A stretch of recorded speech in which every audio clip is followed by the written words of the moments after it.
તમારે 2 લખવાનું, અમને 2 લખી દેજો. વીકનેસ છે એટલે નહીં આવતા. ના એવું નથી પ્રભુ. પછી એટલે 11 છે પ્રભુ. એ બીજું પણ છેલ્લે બોલે 16 છે. એટલે આ 2 આવ્યા પ્રભુ. માતાજીએ કીધું, મેડમે કીધું. અને આ અમને પક્ષોતર પ્રભુને 2 જણા. 2 તમારા ત્યાં ચિરાગના ત્યાં કે અમારે 4. તમે 2 બાળકો એટલે કેવી રીતે બરાબર એ ચાલે. હા. એટલે ચાલે.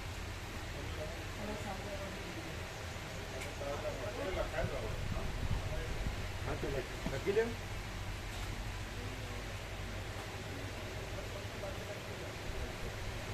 આ તો વધારે બસ થશે કારણ કે એકમાં 38 જ એટલે ઉપરથી પેલા 3 બસમાં 150 થાય તો 38ની તો કેટલી બસ થાય? 38ની બસ 4 થાય 5 થાય 38થી 4 થાય તો તમારે વધારે થશે. ઇઝી 2 બસ કોઈ રહી ન જાય. અમે બીજું અમે શું કહેતા હતા કેરી પ્રભુ આપણે જનરલ ખાલી પ્રસાદનું ભણાવ્યું શીનો પ્રભુ જયંતિ પ્રભુ સમજે. પછી આપણે જનરલ જ જોવું પડે ને. અને ઉનાળા ભગવાનમાં એસી, શિયાળા ભગવાનમાં ઈંધણ, પછી લાઈટ, પછી ગોવા પ્રભુને કુલર જોવે, પછી ઠંડુ પાણીનું કુલર, પછી બીજી ઘણી વસ્તુઓ નાની મોટી આ બધું ગણો તો.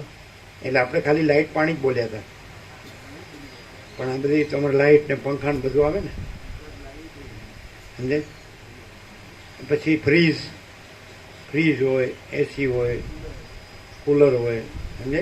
આ ઠંડુ પાણીનું કુલર, પછી આ પવનનો કુલર, પંખા, લાઇટ, બરાબર ને આ બધું વપરાય માય. તો આપણે તો એ નહોતું ગણીને 250 ગણ્યા, 300 ગણ્યા હતા. આ ગણીને કેટલું થાય કે લાઈટ? હા 16-17 હજારનું તો પ્રભુ લાઇટ બિલ જ આવે. એટલું લાઇટ બિલ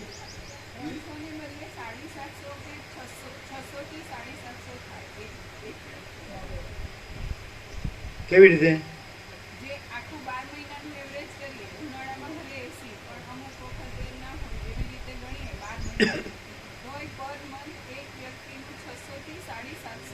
તમે ક્યારે ગણ્યું? અમે અંદાજ કર્યો, કાલે જ કર્યું કે કંઈ પણ કરીએ તો આટલું તો સાવ મિનિમમ કોસ્ટ, હા સાવ ઓછામાં ઓછા કરીએ ત્યારે. એક દિવસમાં હા 650-700 ના આવે. ન આવે ન આવે એટલે ભૂલ હશે ગણવામાં. ના આવે. અચ્છા એક મિનિટ તમે પેલા 300 બોલ્યા હતા, પછી આપણે આ કીધું કે શિયાળા ભગવાનમાં એસી, પછી ઉનાળા ભગવાનમાં ઈંધણ, ઉનાળા ભગવાનમાં એસી, શિયાળા ભગવાનમાં ઈંધણ લાકડા જો, પછી આપણે કુલર, પછી આપણે ફ્રીજ સમજે. ના ના ના આવે ના આવે ના આવે. હા તમારે ત્યાં માલસરમાં બધા કચ્છી ને બધા કેટલા કર્યા?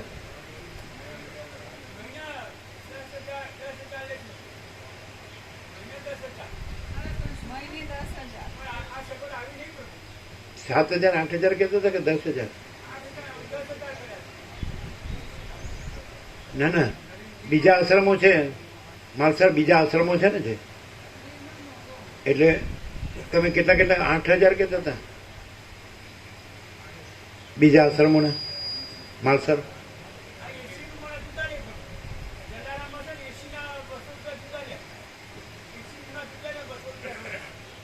એટલે કેટલા કહે છે? રોજના 200 રૂપિયા એસી રૂમના, રોજના 200 રૂપિયા સેપરેટલી અલગ.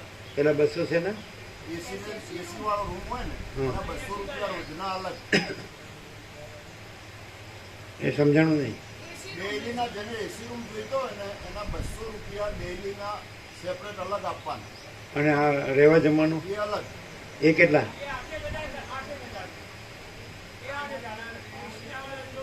એસી અલગ, એટલે ત્યાંના 8 ગણાય, 8,000. તો તમારે 250 એટલે કંઈ વધારે 7.5 જ છે, તો સરખું જ થયું, સરખું જ થયું ને. પણ આમ આ બધું ગણીએ તો તમે 300 કહેતા હતા તો કેટલા થાય? એટલા નો થાય પણ કેટલા થાય? 350, 350 થાય હે? 350, 350 થાય. કારણ કે બીજા કોઈ ખર્ચાની સેવા જાતે ભાવિકો કરે એટલે બીજા ખર્ચા નહીં. હા બરાબર, બીજા ખર્ચા બધા ભાવિકો જાતે કરે. અને એ એમના ભાવિકો કરે, બીજી સફાઈ સેવા બધી હા એમના ભાવિકો કરે છે. એ કરે ને. હા તો ત્રણે બધી સફાઈ સેવાનું બધું ફૂલ હે ને.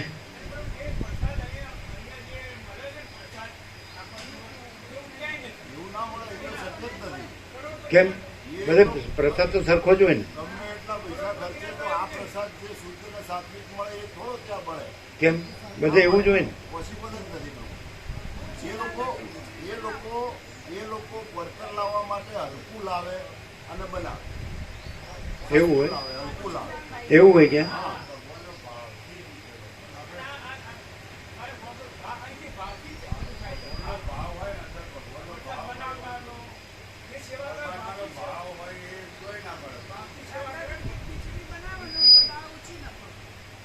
શું શું બનાવે?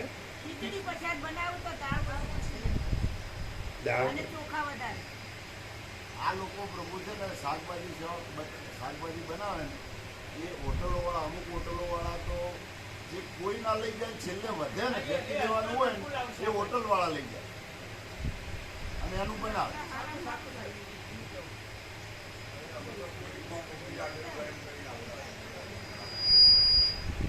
અમે તો એમ કહીએ કે જે વસિત પ્રકાશ છે તો પછી એ જ છે, પછી બીજું કાંઈ નથી. પરમ ચિદાકાશ, પરમ જ્યોતિ, અખંડ જ્યોતિ. શું કહો છો? એવું કહેવાનું.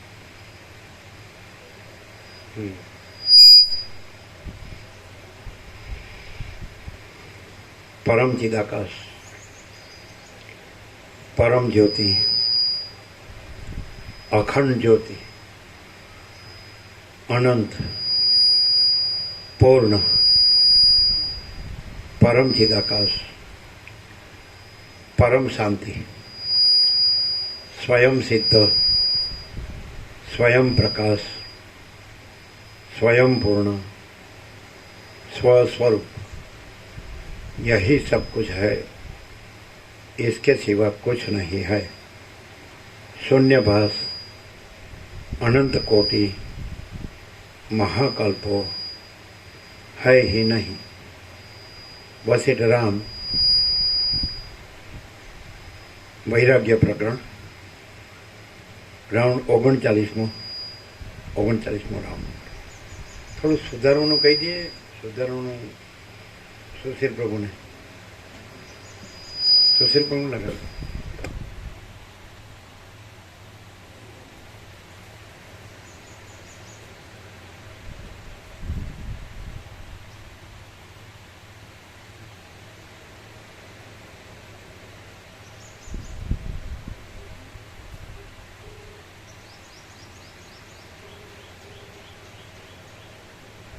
કાઢજો.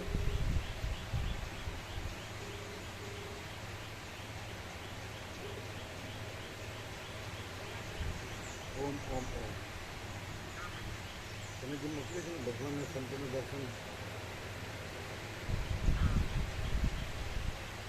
હા યાત્રાનું એમાં ઉપર પરમ ચિદાકાશ, પરમ જ્યોતિ, અખંડ જ્યોતિ, અને નીચે અનંત પ્રકાશ, અનંત આનંદ, અનંત શાંતિ. એ કરી દો ઉપર નીચે. પછી જે તમે આવું મૂક્યું છે ને કે કાઢવાનું ટ્રાવેલ પીડીએફનું, એની કરતાં આખું જ મૂકી દો. હા, ખુલ્લું કોઈને કાઢતા આવડે ન આવડે પાછું. પેલું મોનીજી કૃપા ટ્રાવેલ્સ વાળું આયોજિત છે ને, કાશી અયોધ્યા પ્રયાગરાજ યાત્રા પ્રયાસ, એ આખું ખુલ્લું જ મૂકો ને. તમને જે રીતે ખુલ્લું મોકલું છું ને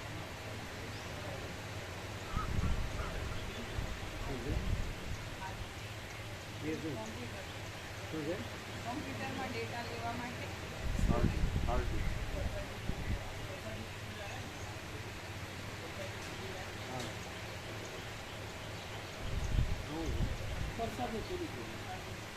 પ્લાસ્ટિકની થેલી પૈસા રાખો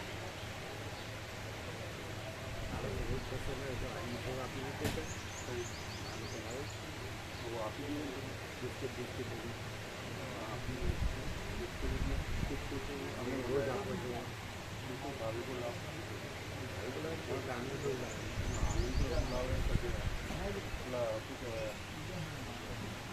बिस्किट बोला સાંભળ્યું બરાબર છે એટલે શું આખું મૂકવાનું એને ઓપન કરીને મૂકી દો ઓપન આખું ઓપન કરવાનું PDF અને પેલામાં બે ઉપર નીચે મૂકી દો પછી એક એ જે છે ને ભગવાનના સંપ્રદાય દર્શન ભગવાનની સંપ્રદાયની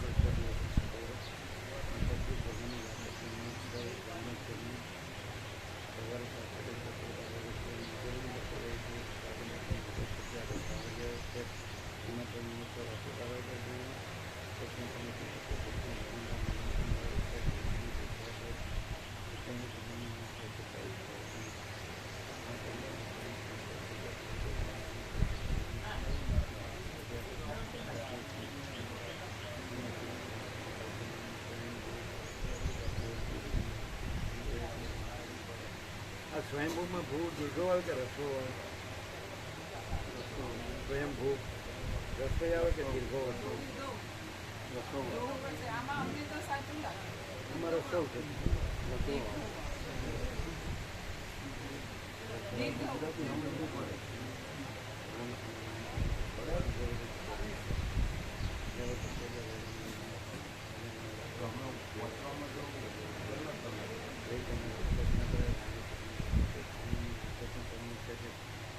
રામકૃષ્ણ પરમહંસ કહે છે જેવો ભાવ એવો લાભ નહીં તેવો લાભ તે એવો નહીં તેવો લાભ એવો ભાવ તેવો લાભ તે બ્રહ્મ ભાવ તો બ્રહ્મ લાભ ભ્રાંતિ ભાવ તો ભ્રાંતિ તો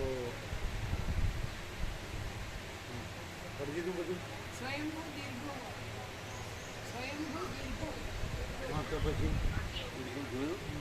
પછી અમે પૂછ્યું તો ખરું અમને એવું થયું એટલે સૌથી મહાન કાશી વિશ્વનાથ ક્યાંય ગંગા ત્રિવેણી સંગમ છે અને સૌથી મહાન સ્વયંભૂ તો ભૂ દીર્ઘવ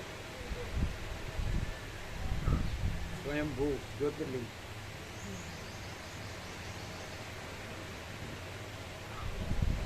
ભૂ દીર્ઘવ પછી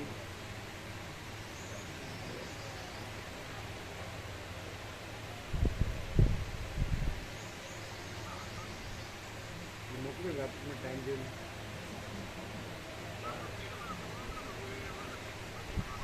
લખીને મોકલો લખીને ટાઈમ જોઈને મોકલો બરાબર પેલું આખું ઓપન કરો બરાબર સ્વયંભૂ સુધારો અને જેવો ભાવ તેવો લાભ બાકી આમ લાગે આમ બાકી બરાબર લાગે ને તમને બરાબર બધું આવી જાય છે ને ઓમ ઓમ ઓમ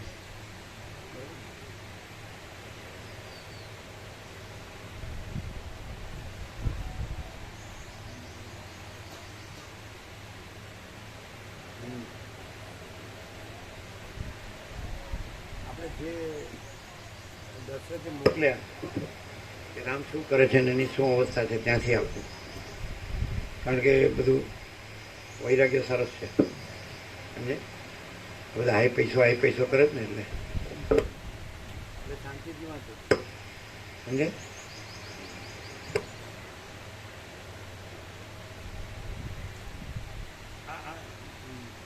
ગોકા કાકા જોયું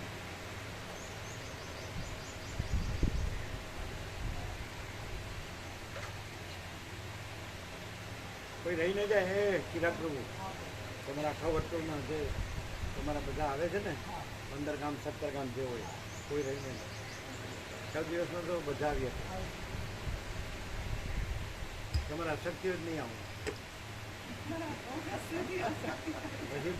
પછી અડધેથી પાછું આવવું પડે ને એવું કરું, કારણ કે હોટલ આવવાની. હા, ચાલો. આદ્ય પરબ્રહ્મ સદગુરુ દેવ કી જય. ઓમ શ્રી પરમાત્મને નમઃ. સદગ્રંથોમાં શિરોમણી શ્રી યોગ વાસિષ્ઠ મહારામાયણ વૈરાગ્ય પ્રકરણ પેજ નંબર 19. સર્ગ 10મો. રામની સ્થિતિ. આ 10મા સર્ગમાં દ્વારપાળોએ અને રામના અનુચરોએ દશરથ રાજાની પાસે રામની સ્થિતિનું નિવેદન કર્યાની કથા કહેવામાં આવે છે. જે પરમ ચિદાકાશ પ્રાકટ્યની સેવાથી ને એનો જે ફિગર આવ્યો ને, તો કિરોઝ બુક ઓફ નંબર્સ પ્રમાણે 28 ફિગર આવ્યો. અને 28 વસિષ્ઠનો ફિગર છે ને પરમાકાશનો ફિગર. જે સેવા થઈ ને, સમજાય છે? તમે હતા ને, મેં ગણ્યું ત્યારે તમે હતા ને, તમે હતા તો એ ફિગર એમ કીધું ટોટલ કેટલો, એટલે બધા અક્ષરો જે બધા ડિજિટ હોય ને, જે તો ટોટલ 28 આવ્યો. એટલે મેં કહ્યું 28 છે, તમને ગણાવ્યો હતો ને, કિરાપુર યાદ છે ને. 28 વસિષ્ઠનો ફિગર છે અને પરમાકાશનો ફિગર છે. હવે આમાં આ હું ને મારા પૈસા એ હું છે એ જ સમજાતું. વધુ છે, વધુ છે. આ હમણાં ગોપ્રનો ધન આ બધું ગણાવ્યું ત્યારે, હમણાં બહાર હતા ત્યાં. હા, કાલે સાંજે તો ખાલી આપણે લાઇટને પાણી બોલ્યા હતા. પછી તમારે કુલર જોવે છે, પછી ઉનાળા ભગવાનમાં એસી સામાન્ય જોવું જોઈએ. કોઈ કે હું નથી વાપરતો એવું બધું ન કહેવાય, સમજાય? વ્યક્તિગત ચૂંથણું ન કરવાનું હોય, સર્વસામાન્ય. પછી શિયાળા ભગવાનમાં ઈંધણ જોવે, પછી ફ્રીજ જોવે, એસી જોવે, કુલર, ઠંડા પાણીનું અને ઠંડા હવાનું, અને એવું આમ સફાઈ સેવા અને બધું. હા, કેટલી બધી સફાઈ સેવા. તો પછી અમે એ ગણાવો. કાલ તો 300 બોલ્યા હતા ને, એના ઉપર આ બધું ગણાવો તો કેટલું થાય એનું પ્રભુ? એટલે આ એમ કે છે કે બધા જાતે સેવા કરે છે, એટલે કેડી પ્રભુ કે 350, 350થી વધારે ના થાય. બરાબર? તો આપણે 250, એક કામ કરો, એટલે જેને મને કે 250 વધારે છે એને 150 કરજો. બીજો તો રસ્તો શું કહો જયંતિ પ્રભુ? કારણ કે એ તો વધારે નહીં હોય, આંગળી વેટે ગણાય એટલા જ હોય. બધા તો એવું ન કહે ને કે મને નહીં પોસાય. આ ગોવા પ્રભુ હોય કે આ નવાવાળા હોય કે આ ગોવા પ્રભુ હોય કે એમનું 150 કરો. બીજો તો ઉપાય શું કહો તમે કહો છો? અમારો વિવેક નથી, અમે નથી. મહાચિદાકાશ પ્રકાશ વિવેક છે. આ તો બરોબર છે ને. અને બધા કે 150 તો 150.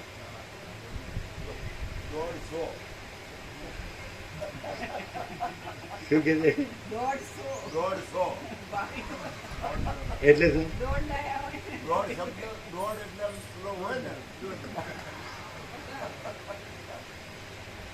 અને હા હારું ટળતું નથી.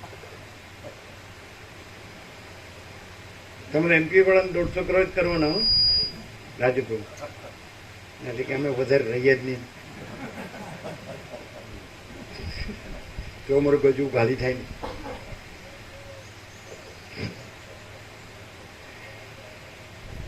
આ તો વિવેક બરાબર છે કે નહીં?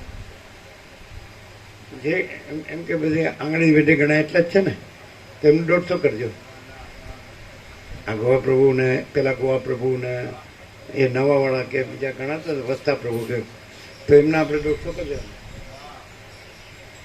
એમ તમારે પછી આમથી ના લાડુ કરવાના આવે પછી.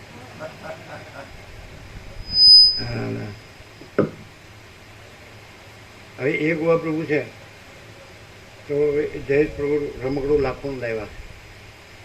ફ્લેટ લીધો એ લાખોનો હશે. પછી એ પેલી એની ઘેરથી છે એને સોનાના દાગીના અને કપડાં ફૂલ ફટાક એકદમ. સમજાય? મોંઘા દાગ. અહીંયા સારું આ વધારે પડે, આ પોસાય. તો કે એ તો એ પહેલાં એવું હતું, અત્યારે થોડું પોઝિશન આવી છે પાછું, એમ કે આમ પૂછ્યું એટલે જો. હવે કોઈ પહોંચાય પછી ડૉક્ટરો લઈ જાય, સમજે? એ તો પછી બધું ઘણું. એક જ વાર તમે શનિવારે હોટલમાં જાઓ ફેમિલી, એટલે કેટલું લગભગ મિનિમમ બિલ કેટલું બને? જેને જે ખાવું હોય ખાય, ભાવતું હોય એમ. જો ડોશીમાં આમ મોઢું કરી ગયા.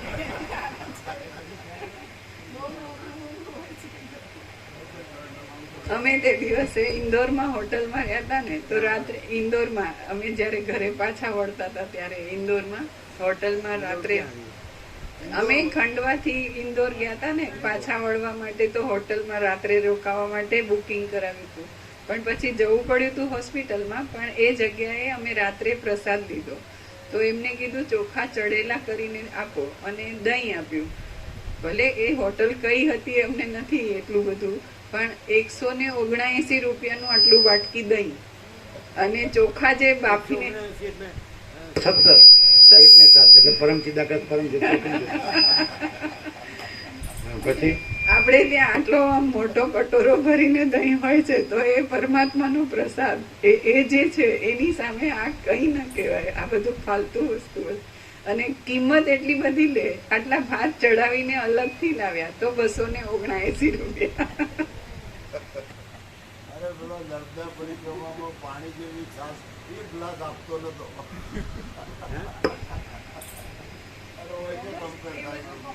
હોય કોમર્શિયલ હોય, અને એમાં કઈ એટલે શુદ્ધતા સાત્વિકતાની અપેક્ષા જ ન રખાય. અને પૈસા ઢગલો દેવાના. તો આ કેમ આમ હાવ હળી ગયું છે? કેમ આમ? ના ના, જનરલી તમે સિટીમાં, તમારે અમદાવાદ હોય કે પાલનપુર હોય, એક્સસાઇઝ, તો આમ એમ કે ભાઈ શનિવારે અમે નહીં રાંધીએ, સમજે? તો તમે જાઓ તો લગભગ કેટલું બિલ થાય મિનિમમ? જેને જે ભાવે એ ખાય, જેને જે ભાવે એ ખાય. સુરત હોય ગમે તે, એક વ્યક્તિના પર પર્સન 400 રૂપિયા થાય.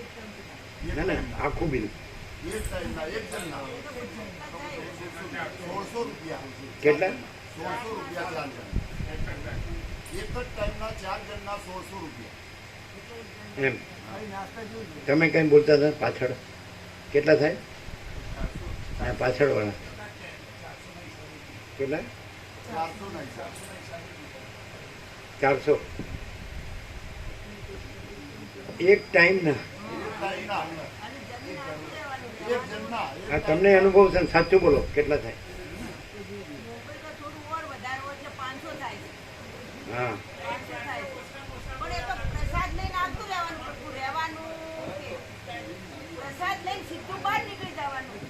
હા, રહેવાનું નહીં. ખાલી પ્રસાદના એક ટાઈમના 500. એ તો નાની પ્રભુ હોટલ અમુક.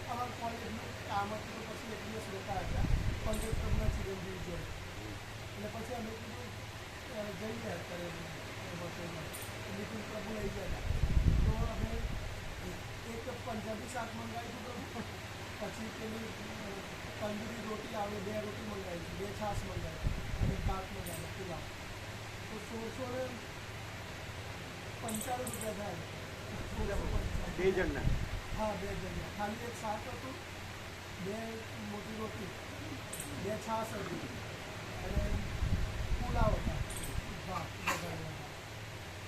પ્રભુ લગ્નમાં ડીશ ઉપર આપે છે જમવાનું. લગ્નમાં ડીશ ઉપર મિનિમમ અત્યારે 600 થી 700 રૂપિયા એક ટાઈમ, એક ડીશના. આ પ્રસાદ છે એ આ લોકોએ શું કીધું ખબર છે? એક ડીશના 156. આ ફૂલ રસ વાટકી ભરીને, બટેટાવાળા, બરાબર, મોગર દાળ, ફજેતો ભાત, બરાબર, અને છાશ, બધું રોટલી પૂરી, તો ઓનલી 156. હા 17/5 બોલો. એ લોકો કહે છે કે 1425 વાળી કોઈ પ્રસાદ લીધો. અને એ તો પાછું રસોઈયાના એની સેવા રસોડું આપવાની. ન કહેવાય, મા અન્નપૂર્ણા ભંડાર. ના ના, રસોઈયા પ્રભુને સેવા આપવાની પાછી એ તો. રસે હા. આ તો સેવા ભાવિકો કરે એટલે ઓછી થાય ને. હમ 156 તો રસોઈયા પ્રભુને આપવાની સેવા. એમ નહીં, આખી ડીશનો સેવા ગણી. તમે જે જમ્યા ને ડીશ એના 156. પણ એમાં પ્રભુ રસોઈયા પ્રભુના આવી કેમ સેવા? તો 156 થયા. આપણે એ ગણવાનું ને બધું,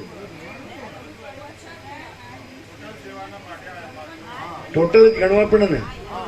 એવું ન ગણાય, ટોટલ જ ગણાય. એટલે ટોટલ એટલા 156 થયા. એટલે હોય ક્યાંય, એટલે કરોડો વાળો હોય અને કંઈ એક પ્રસંગ કરે ને લાખોનો પ્રસંગ કરે કદાચ, અને પછી 50 લાખ ગમે તો એ શેમાં જાય? એ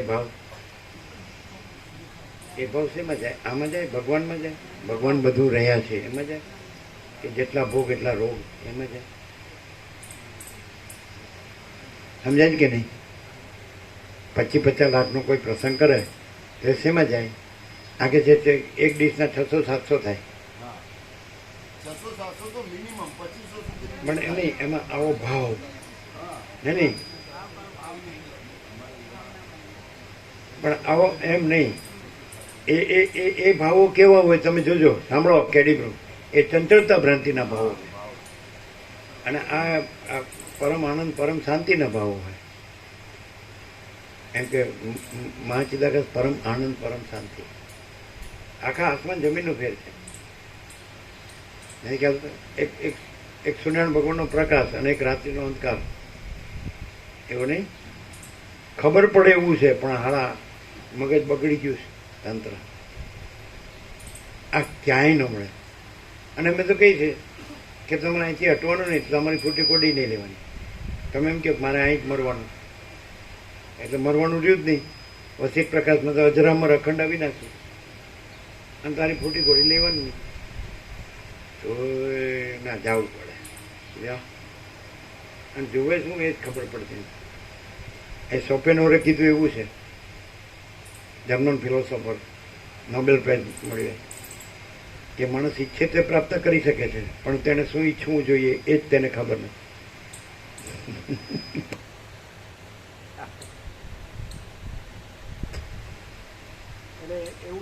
વધારે લાગતું એને 150 કરજો આજથી, બરાબર છે?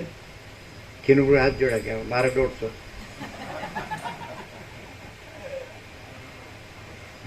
એટલે પાડોશીની હવા લાગી એને.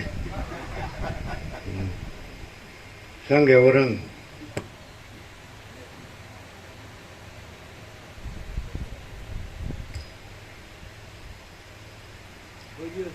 એવું બન્યું છે કે ગુલાબના બગીચામાં ઉકરડાની ગંધ આવે અને ઉકરડામાં ગુલાબની સુગંધ આવે.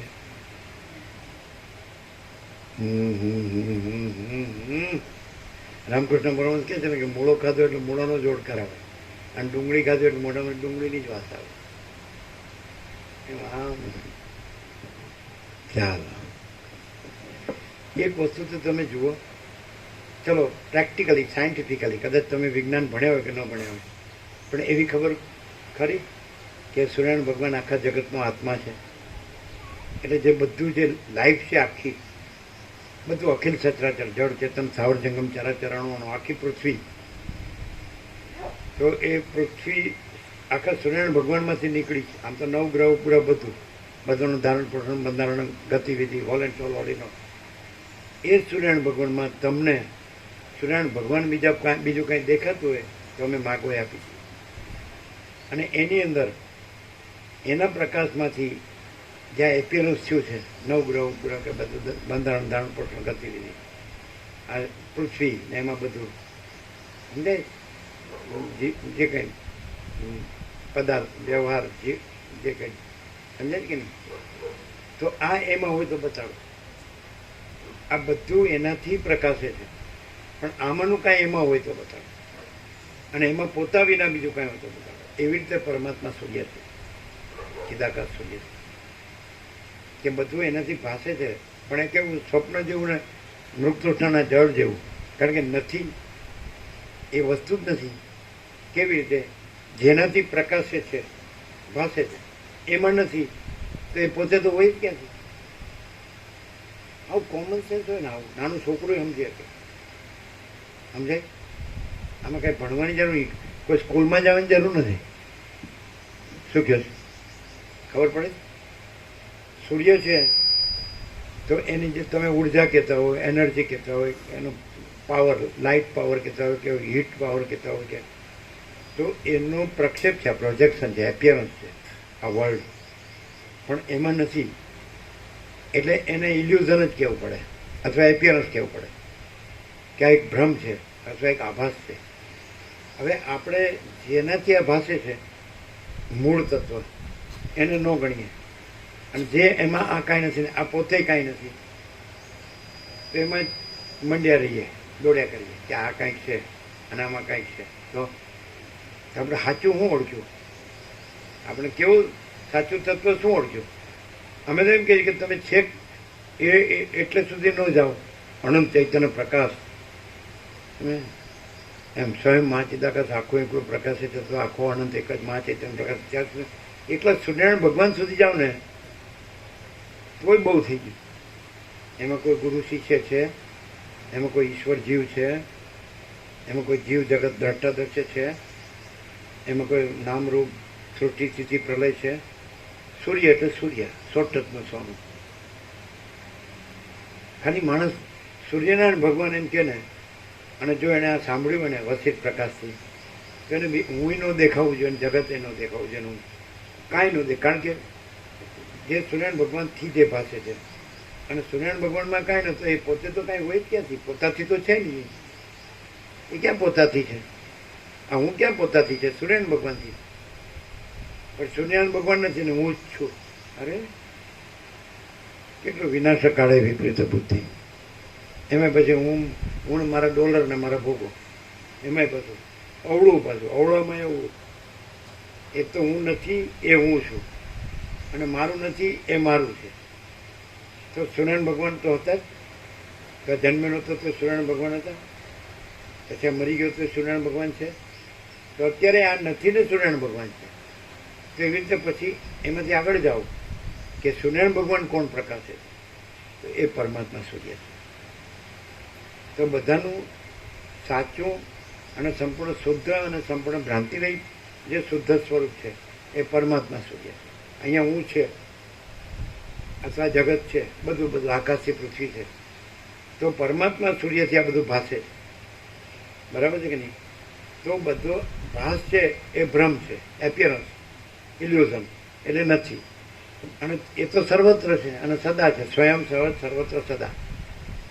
બરાબર છે? ચિદાકાશ સૂર્ય સર્વત્ર અનંત ભરપૂર અને નિર્વિકલ્પ અને સ્વસમિત્ય, પોતાથી અનુભવાયું, પોતામાં પોતે જ પરમ ચિદાકાશ પરમ જ્યોતિ અખંડ જ્યોતિ. તો જ્યાં હું નથી ત્યાં પરમ ચિદાકાશ પરમ જ્યોતિ અખંડ જ્યોતિ છે જ.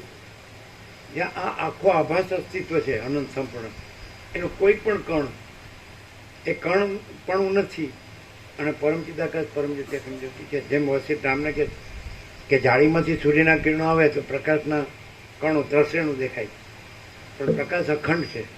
અને જાળી એટલે ભ્રાંતિ, એટલે ભ્રાંતિ થ્રુ તમને અનેક અને જુદું જુદું ભાષે, પણ ભ્રાંતિ નથી. એ તો મિથ્યા અને નાશવંત છે, અસત અસારનું દુઃખ છે, સ્વપ્ન જેવું ને તૃષ્ણાના જળ જેવું છે. અને અખંડ પ્રકાશ છે, અખંડ આનંદ છે ને અખંડ શાંતિ, અનંત પ્રકાશ, અનંત આનંદ, અનંત શાંતિ. તો એ પરબ્રહ્મ પરમાત્મા, પરમેશ્વર, પુરુષોત્તમ, પરમ પદ, પરમ ચિદાકાશ, મહા ચિદાકાશ, પરમાકાશ શબ્દ નથી, સૂર્ય શબ્દ નથી, સૂર્ય સૂર્ય છે. સૂર્ય શબ્દ સૂર્ય નથી, આકાશ શબ્દ આકાશ નથી, આકાશ આકાશ છે. મહાસાગર શબ્દ મહાસાગર નથી, મહાસાગર મહાસાગર. શું કહે છે? હાવ સીધે જાઓ, કોમન સેન્સ અંતર, બસ કઈ દેખાતું જ નહીં. આવો આંધળા જ થઈ જાય.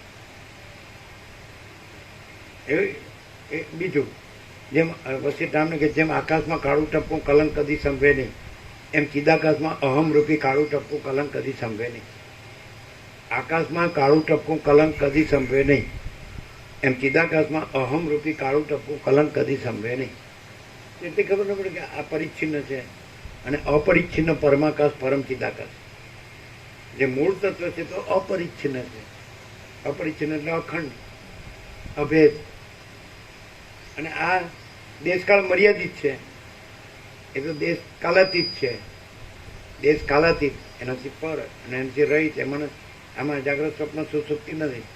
જગત ઉત્પત્તિ સ્થિતિ લય નથી, નામરૂપ નથી, અનેક નથી, વિવિધતા વિચિત્રતા નથી, કોઈ ભ્રાંતિ નથી, કોઈ કલ્પના નથી, કોઈ મોહ નથી, કોઈ અવિવેક વિચાર નથી, કોઈ અવિદ્યા જ્ઞાન માયા નથી, કોઈ તર્ક સંશય શંકા નથી, કોઈ વહેમ શ્રદ્ધા નથી.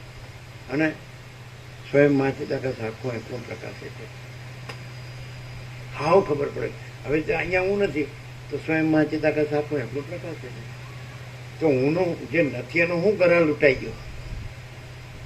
અને આ હોય કે ન હોય ભ્રમ, તો એ તો હોય કે ન હોય તે ભ્રમ જ છે, એટલે કાંઈ છે જ નહીં. એ કીધું કે આકાશમાં નીલવર્ણ દેખાય પણ આકાશનો કોઈ રંગ નથી. એમ પરબ્રહ્મ આકાશ, અનંત નિરાકાર પરબ્રહ્મ આકાશ પ્રકાશ, તેમાં જગતરૂપી વર્ણ રંગ દેખાય પણ પરબ્રહ્મમાં એ જગતરૂપી કોઈ રંગ, એ ભ્રમ છે જ નહીં. જેમ આકાશમાં બ્લુ રંગ દેખાય પણ આકાશનો કોઈ રંગ જ નથી, બ્લુ ભ્રમ છે. તે રીતે પરબ્રહ્મમાં જગતરૂપી ભ્રમ દેખાય પણ એ જગતરૂપી ભ્રમ છે જ નહીં અને પરબ્રહ્મ જ છે, અખંડ સચ્ચિદાનંદ. તો સત એટલે અનંત સર્વવ્યાપી પરિપૂર્ણ પરમ અસ્તિત્વ. ચિત્ત એટલે અનંત સર્વવ્યાપી પરિપૂર્ણ પરમ ચૈતન્ય. અને આનંદ એટલે અનંત સર્વવ્યાપી પરિપૂર્ણ પરમ આનંદ. એમાં બ્રહ્મ માટે જગ્યા ક્યાં છે તો બતાડો. એ ભરપૂર છે, ઘન છે, પૂર્ણ છે, અખંડ છે, એકરસ છે, કોઈ જગ્યા ખાલી નથી. સમજાય? અને એમાં બીજી કોઈ જગ્યા નથી, બીજી કોઈ વસ્તુ નથી. એવા પરબ્રહ્મ અખંડ સચ્ચિદાનંદ પ્રકાશી રહ્યા છે કેવળ. અને આ વાણી એમાં નથી, આ તો આભાસમાં બોલાય છે. આ બોલનાર વક્તા શ્રોતા નથી, વાણી નથી, વિચારવાણી શબ્દ જ નથી, પરાપશ્યંથી મધ્યમાં વૈખરી નથી. અને કેવળ પરબ્રહ્મ અખંડ સચ્ચિદાનંદ પોતામાં પોતે જ પ્રકાશી રહ્યા. જેમ આકાશ પોતામાં પોતે છે, મહાસાગર પોતામાં પોતે છે, જેમ સૂર્યનારાયણ ભગવાન પોતામાં પોતે છે, પ્રકાશ પોતામાં પોતે. એવી રીતે એ પરમાકાશ એ પોતામાં પોતે છે, મહાચિદાકાશ એ પરમ ચિદાકાશ પોતામાં પોતે છે, અનંત અખંડ અભેદ મહાતત્વ મહાસામાન્ય. હવે કોમન સેન્સ હોય તો ખબર પડે, પણ આ તો કેટલું બધું જડતા એટલે મૂળ વિષય પામર એટલે કેવું એમ, પછી એનો હદ હોય ને કંઈ. પછી કેવી રીતે કે ત્યાં ન ફાવતું હોય તો અહીંયા ન ફાવતું હોય તો ત્યાં આમ કર્યા કરવું. ધોબી કા કુત્તા નહીં ઘર કા નહીં ઘાટ કા.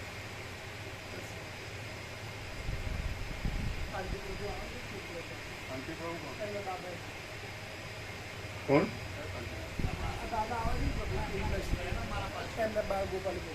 હા બરાબર. ચાલો તમને એમ થાય કે હું આ છું, ચાલો ના નથી, હવે શું કરશો? અને સૂર્યનારાયણ ભગવાન નથી ને પરમાત્મા સૂર્ય નથી અને હું આ છું ને અમારું સારું પણ ના પાડી. તમે ના સરકારી દસ્તાવેજો છે બધા અબ્રામકોડ નંદાવા બરાબર. હવે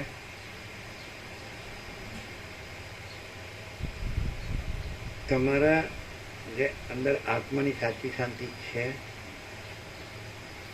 અમારી પાસે ફોટી કોડી નથી, માથું ટેકવા જેટલી જગ્યાએ મારું કહેવાય જેવી નથી, અમે કોઈ સાથે નથી, કોઈ અમારી સાથે નથી, કોઈ ઘર કે બહાર નથી. સમજાય? તો આત્માની સાચી શાંતિ છે કે નહીં? તમે એમ કહેશો પ્રૂફ, તમે બધા જેવા જ દેખાવ છો. કોણે ના પાડી? બધા જેવા જ પ્રૂફ. 7 ખંડના 800 કરોડ એની પાસે બધું અન્ન વસ્ત્ર રહેઠાણ દવાદાર જે કે મિનિમમ પ્રિલિમિનરી લિવિંગ નેસેસિટીઝ, પ્રાથમિક જીવન જરૂરિયાત બધાની પાસે બધું. અમારી પાસે કાંઈ નથી. તે બધા એમ કે મને આત્માની સાચી શાંતિ છે અથવા પરમાત્માની પરમ શાંતિ છે. અમે એમ કહીએ છીએ કે અમારી પાસે કાંઈ નથી અને અમારા આત્માની સાચી શાંતિ છે, પરમાત્માની પરમ શાંતિ છે. તો તમે એમ કહી શકો અમારે ભલે ન હોય પણ તમારે છે એની ખાતરી હું દેખાડો, તો તમે કેવી રીતે જોશો? એટલે કે એમ જ કહેશો કે નથી દેખાતી. એટલે કેવી રીતે શું દેખાય છે? સામેવાળાને શાંતિ અનુભવાય છે એટલે જે હોય એ સામેવાળાને અનુભવાય ને. એ તો અહીં બેઠો એટલી ઘડી જ ને. એવું નથી. એવું નથી. શું પ્રૂફ લ્યો? એ તો ઘડી ગામમાં બેઠો એટલી એટલે શું છે કે આ વસ્તી પ્રકાશમાં આપણે અંદર ચંચળતા ભ્રાંતિ ઠેક સુધી ભર્યું હોય પણ અહીં તો કઢાય નહીં એટલે શાંતિ.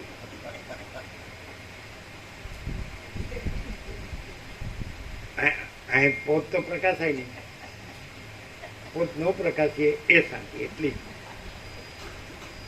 શું કહો? હા, એમ જ કહેવાય ને. હો થાય એટલે હું જ છું ને મારું જ છે. તો પછી અંદર જે હોય એ તમે રહ્યા કહેવાય, અમે અંદર રહ્યા હોય એ રહ્યા કહેવાય. એટલે અમારે એ કહેવું હતું કે વ્યાસનું સુખદેવનું દ્રષ્ટાંત જે વસિષ્ઠ આપ્યું ને રામે તર્ક કર્યો કે વ્યાસ પિતા છે તો એ જીવન મુક્ત રહ્યા ને સુખદેવ પુત્ર છે તો એ વિદેહ મુક્ત થયા. તો કે તમારે એમનો આકાર ન જોવાનો હોય, એમનો અનુભવ જોવાનો હોય. તો અનુભવ છે એ જે પરમ ચિદાકાશ પરમ જ્યોતિ અખંડ જ્યોતિ એક જ છે. અગર તો પરમ ચિદાકાશ પરમ પદ પૂર્ણ વિશ્રાંતિ એક જ છે તો એમાં બંને એક જ છે. એટલે અમને અમારા અનુભવથી જોવા પડે, સમજાય? અને તમે તમારી ભ્રાંતિથી જોવા પડે.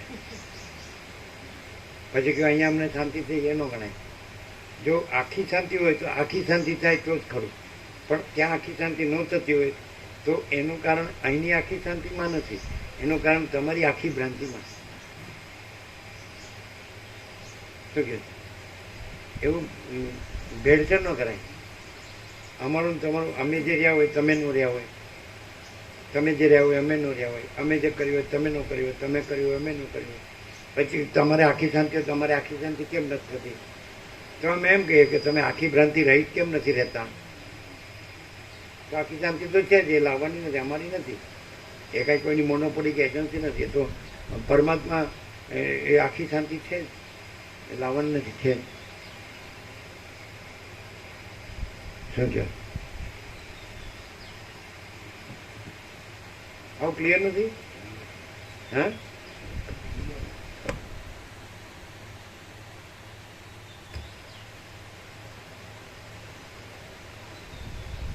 પાના નંબર 19, સર્ગ 10મો, રામની સ્થિતિ. આ 10મા સર્ગમાં દ્વારપાળોએ અને રામના અનુચરોએ દશરથ રાજાની પાસે રામની સ્થિતિનું નિવેદન કર્યાની કથા કહેવામાં આવશે.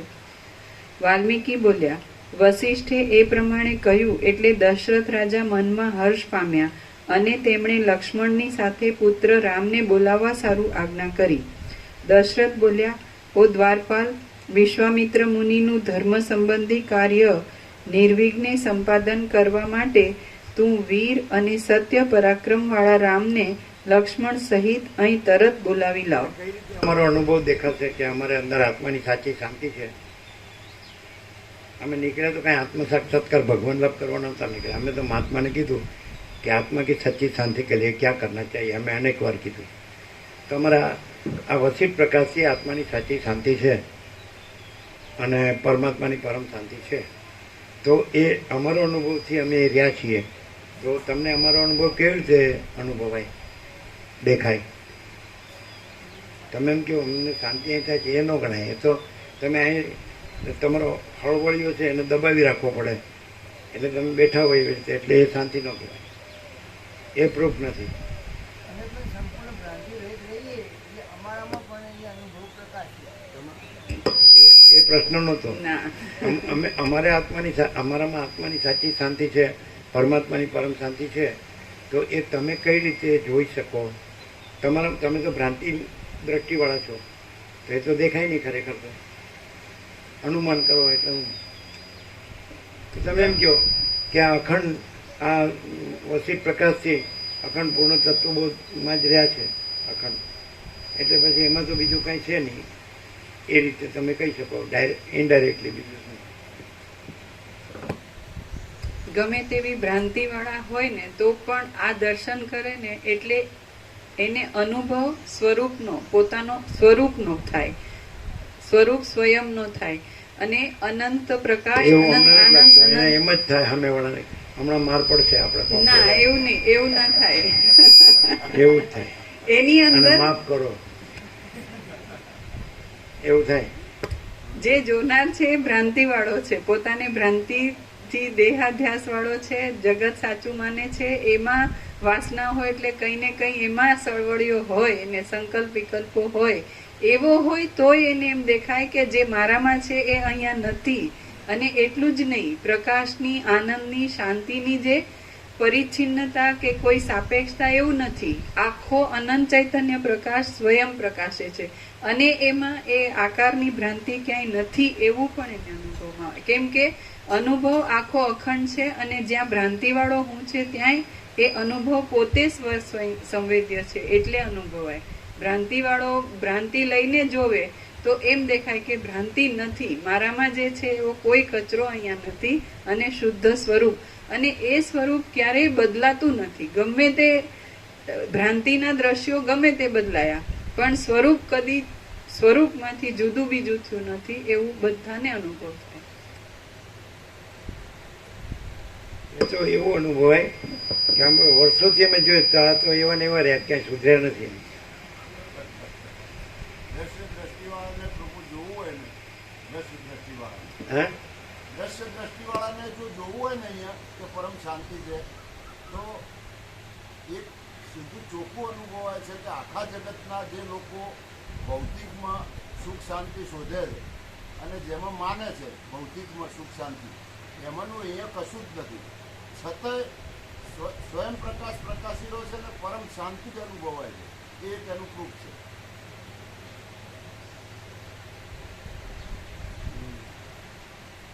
દ્રશ્ય ભ્રાંતિ વાળાને એક બીજું પ્રૂફ દેખાય. એ એમ માને કે આ આકાર છે, સામાન્ય માણસ છે અને હું અહીંયા આકાર જ છું, સામાન્ય માણસ છું.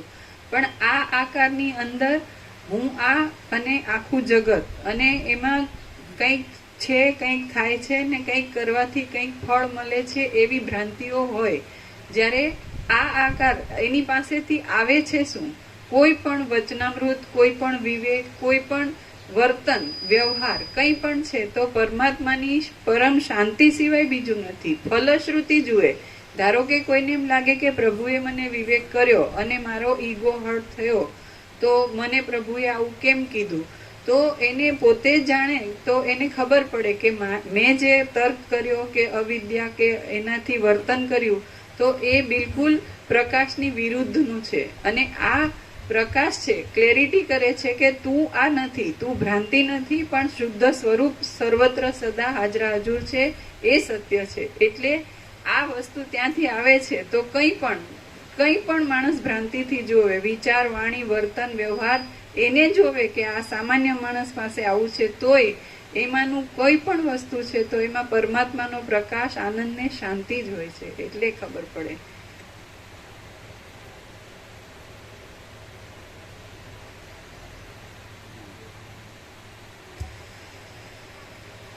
એ પ્રમાણે રાજાએ મોકલેલો દૂત દ્વારપાળ અંતઃપુરમાં આવેલા રામના મંદિરે ગયો.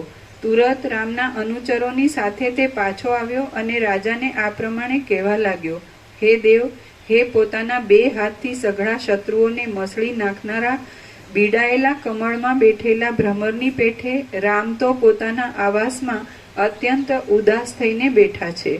એક તરફથી તે કહે છે કે હું આ ઘડીએ આવું છું, પણ બીજી તરફથી તો કોઈ વિચારમાં ડૂબી જાય છે અને મનમાં મૂંઝાઈને કોઈની પાસે ઊભા રહેવાને ઈચ્છતા નથી. એ પ્રમાણે દ્વારપાળે કહ્યું એટલે દશરથ રાજે રામના સર્વ અનુચરોને આશ્વાસન આપ્યું અને અનુક્રમથી પૂછ્યું કે રામ શું કરે છે અને કેવી સ્થિતિમાં છે. રાજાએ આ પ્રમાણે પૂછ્યું એટલે ખેદ પામેલા રામના અનુચરે રાજાને આ વચન કહ્યા, હે દેવ, આપના પુત્ર રામનું શરીર ખેદને લીધે કરમાઈ ગયું છે, તેથી અમે પણ ખેદ પામીને દુબળા થઈ ગયા છીએ. કમળ સરખા નેત્રવાળા રામ જ્યારથી બ્રાહ્મણોની સાથે તીર્થયાત્રામાંથી પાછા આવ્યા છે ત્યારથી તે આજ દિવસ સુધી તે મનમાં કચવાયા કરે છે. અમે ઘણા યત્નથી પ્રાર્થના કરીએ છીએ ત્યારે રામ કરમાયેલા મોઢે પોતાના દિવસ સંબંધી કાર્યો કદી કરે છે અને કદી નથી પણ કરતા.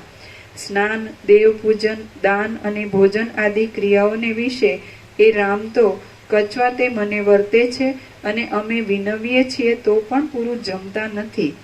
અંતઃપુરની ચપળ દાસીઓ ક્રીડા કરવાના સ્થાનોમાં હિંડોળા બાંધી રાખે છે તો પણ બપૈયા જેમ વરસાદની ધારાઓની સાથે ક્રીડા કરે તેમ તે લીલાથી તેમની સાથે ક્રીડા કરતા નથી. હે રાજન, જેને સ્વર્ગમાંથી પડવાનો કાળ પાસે આવ્યો હોય તેને જેમ સ્વર્ગ આનંદ આપતું નથી, તેમ કળી જેવા માણિક્યોથી જડેલા બાજુબંધ અને કડાના જૂથો પણ એ રામને આનંદ આપતા નથી. જેમાં ક્રીડા કરતી સ્ત્રીઓ વારંવાર જોયા કરતી હોય અને જેમાં ફૂલોના સુગંધવાળા પવન ચાલ્યા કરતા હોય એવા લતા મંડપની કુંજોને વિશે પણ રામ અત્યંત ખેદ પામે છે. જે પદાર્થ યોગ્ય, સ્વાદિષ્ટ, સુકોમળ અને ચિત્તને હરનાર હોય તે પદાર્થથી પણ તે ખેદ પામે છે અને તેથી તેમની આંખો પણ જાણે આંસુના પૂરથી ઉભરાઈ રહે છે. સ્ત્રીઓ નૃત્ય વિલાસો કરે છે ત્યારે તે આ નારીઓ શરીર હલાવી હલાવીને મને શા માટે દુઃખ દે છે એમ બોલીને તેમની નિંદા કરે છે. ભોજન, શયન, વાહન, વિલાસ, સ્નાન અને આસન એ બધા યોગ્યતાવાળા હોવા છતાં પણ તે ઘેલા માણસની પેઠે તેના ઉપર રુચિ કરતા નથી.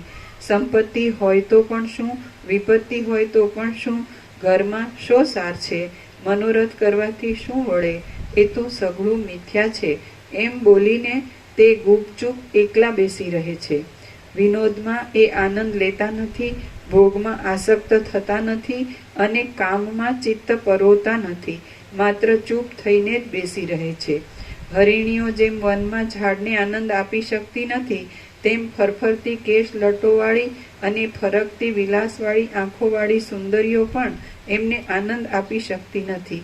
એ તો પામર લોકોમાં વેચાયેલા માણસની પેઠે એકાંતરૂપ દિશાઓના છેડાઓમાં, નદી આદિના તીરોમાં, વનોમાં અને અરણ્યોમાં જ રુચિ પામે છે. આમ હે રાજન, વસ્ત્ર, પાન, ભોજન અને જોઈતી વસ્તુઓનું ગ્રહણ ઇત્યાદિકમાં આવી વિમુખતા સેવવાથી તે સંન્યાસના ધર્મ પાળનાર તપસ્વીઓને અનુસરે છે. હે જનેશ્વર, તે નિર્જન પ્રદેશમાં એકલા જ રહે છે અને એકાકાર બુદ્ધિને લીધે તે હસતા નથી, ગાતા નથી કે રોતા પણ નથી. તે તો પદ્માસન વાળી શૂન્ય મનથી બેસી રહે છે અને કેવળ ડાબા હાથની હથેળી ઉપર ગાલને ટેકવી રાખે છે. તે કોઈ પણ જાતનું અભિમાન ધરતા નથી, રાજા થવાને ઈચ્છતા નથી, સારો પદાર્થ મળવાથી રાજી થતા નથી અને અનિષ્ટ પદાર્થ મળવાથી ખેદ ધરતા નથી. એ પોતે શી રીતે ચાલે છે, શું કરે છે, શું માંગે છે, કોની ચિંતા કરે છે, કેમ આવે છે, કયો નિયમ રાખે છે, કોને અનુસરે છે, એ વિશે અમે કશું જ જાણતા નથી. શરદ ઋતુના અંતમાં ઝાડની પેઠે તે દિવસે દિવસે દુબળા પડતા જાય છે, પીળા પડતા જાય છે અને વૃક્ષ થતા જાય છે. હે રાજન, એમને અનુસરનારા લક્ષ્મણ તથા શત્રુઘ્ન પણ તેમના પ્રતિબિંબની પેઠે તેમના જેવા જ થઈ ગયા છે. સેવકો, રાજાઓ અને માતાઓ રામને વારંવાર પૂછે છે, છતાં એ તો કાંઈ જ નથી એમ કહીને કશી સૂચક ચેષ્ટા વિના મૂંગા બેસી રહે છે. કદી પોતાની પાસે કોઈ વિવેકી સ્નેહી બેઠો હોય છે તો તે તેને શિખામણ આપી બેસે છે કે ઉપરથી જ હૃદય હારી લાગતા આ સાંસારિક સુખભોગમાં મન ઘાલીશ નહીં. ઉપરથી જ હૃદય હારી લાગતા આ સાંસારિક સુખભોગમાં મન ઘાલીશ નહીં.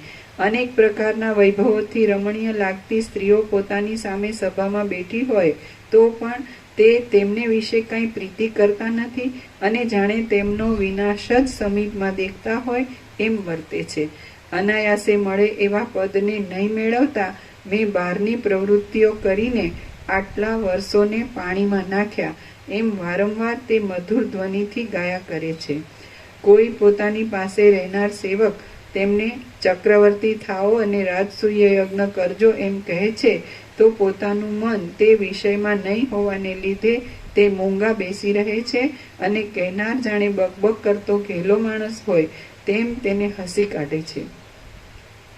તે કોઈના કહ્યા ઉપર ધ્યાન આપતા નથી, પાસે પડેલા પદાર્થ પર દ્રષ્ટિ કરતા નથી અને પોતાને જોઈએ તેવી વસ્તુ મળ્યા છતાં પણ તેની અવજ્ઞા કરે છે. જો આકાશમાં મોટું વન હોય અને તે વનમાં વળી કમળ સંભવિત હોય તો આત્મામાં મન સંભવે અને મનમાં વિસ્મય સંભવે. એવા વિચારથી એમના મનમાં કોઈ વસ્તુને જોઈને આશ્ચર્ય થતું નથી. એ રામ કામિનીઓની મધ્યમાં બેઠા હોય તો પણ જેમ વરસાદની ધારાઓ મોટા પથરાને ભેદી શકતી નથી, તેમ કામદેવના બાણો તેમના અભેદ્ય મનને ભેદી શકતા નથી. કોઈ પોતાની પાસે ધન માગવા આવે તો તેને ધન તો આપદાઓના મુખ્ય સ્થાનક રૂપ છે, તેને તું શા માટે ઈચ્છે છે એમ કહીને સઘળું ધન આપી દે છે. આ આપત્તિ છે અને આ સંપત્તિ છે એ તો મોહ છે અને તે માત્ર કલ્પનાથી જ ઊભો થાય છે. એવા અર્થના શ્લોકો તે ગાયા કરે છે. વળી તે બોલ્યા કરે છે કે હાય હું માર્યો ગયો, હાય હું અનાથ છું. એવી રીતે લોકો રોયા કરે છે તો પણ તે લોકોને વૈરાગ્ય પ્રાપ્ત થતો નથી. એ આશ્ચર્ય છે. રઘુવંશ રૂપી વનમાં ઊંચા શાલ વૃક્ષ જેવા અને શત્રુઓને હણનારા એ રામ હમણાં આવી સ્થિતિમાં વર્તે છે. તેથી અમે અત્યંત ખેદ પામ્યા છીએ. હે મહાબાહુ, રામનું ચિત્ત એવું થઈ ગયું છે કે તેનું શું કરવું એ જ અમને સમજાતું નથી. માટે હે કમલ નેત્ર, આ વિષયમાં આપ જ અમારા આધાર છો. હે પ્રભુ, કોઈ રાજા અથવા બ્રાહ્મણ એમની આગળ બેસી એમને રાજનીતિનો કે વ્યવહારનો ઉપદેશ કરે છે તો તે પોતે એક માર્ગી હોવાથી તેમને જાણે મૂર્ખ ગણીને હસી કાઢે છે અને તેમની વાત કાને ધરતા નથી. આ બાહ્ય દ્રષ્ટિથી જ જણાતું જે વિનાશી તથા વિસ્તીર્ણ જગત ઉઠ્યું છે તે વાસ્તવિક નથી અને હું તો કોઈ એથી જુદો જ છું એવો નિર્ણય કરીને એ રામ તે વિશે વધારે સમજણ મેળવવા ઈચ્છે છે. હે વિભુ, શત્રુમાં, પોતાના દેહમાં, મિત્રમાં, રાજ્યમાં, માતામાં, સંપત્તિમાં કે વિપત્તિમાં એમનું મન લાગતું જ નથી. તેમ વળી બહારના વિષયોમાં પણ એમના મનની પ્રવૃત્તિ થતી જ નથી.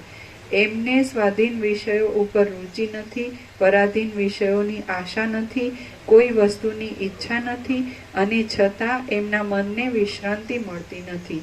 એ પોતે વિવેકી છે તેથી એમને મૂઢ કહી શકતા નથી અને એમને વિશ્રાંતિ મળી નથી તેથી મુક્ત પણ કહી શકતા નથી. આથી અમે બહુ જ સંતાપ પામ્યા કરીએ છીએ. ધનનું શું કામ છે? માતાઓનું શું કામ છે? રાજ્યનું શું કામ છે? અથવા ઉદ્યમનું શું કામ છે?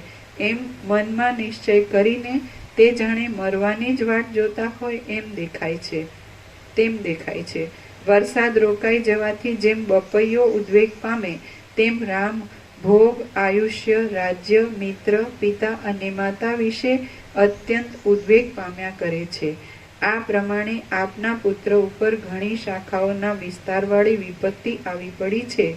માટે આપે દયા કરીને તે વિપત્તિને ઉખેડી નાખવાને પ્રવૃત્તિ કરવી જોઈએ.